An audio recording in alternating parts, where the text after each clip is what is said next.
मेरा कुछ प्रैक्टिकल तजर्बा आपको शेयर करता हूँ। मैंने एक दफ़ा इसका ना कैप्सूल बनवा लिए, तो कैप्सूल बनवाए मैंने अभी कंपनी से।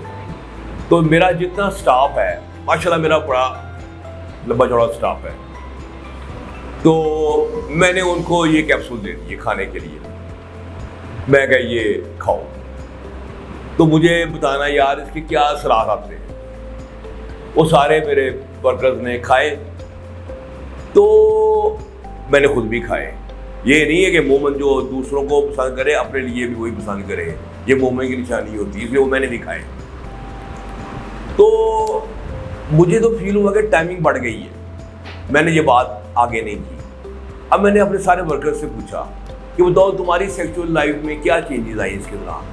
तो प्लीज सबने कहा कि हमारी टाइमिंग इंक्रीज कर गई है। हालांकि इसका जिक्र कहीं नहीं है, किसी किताब में नहीं, लेकिन वो इफेक्ट उस वक्त मैंने ये देखा है। बाकी जो इफेक्ट जो मैं बता रहा हूँ वो तो इसमें है सो है।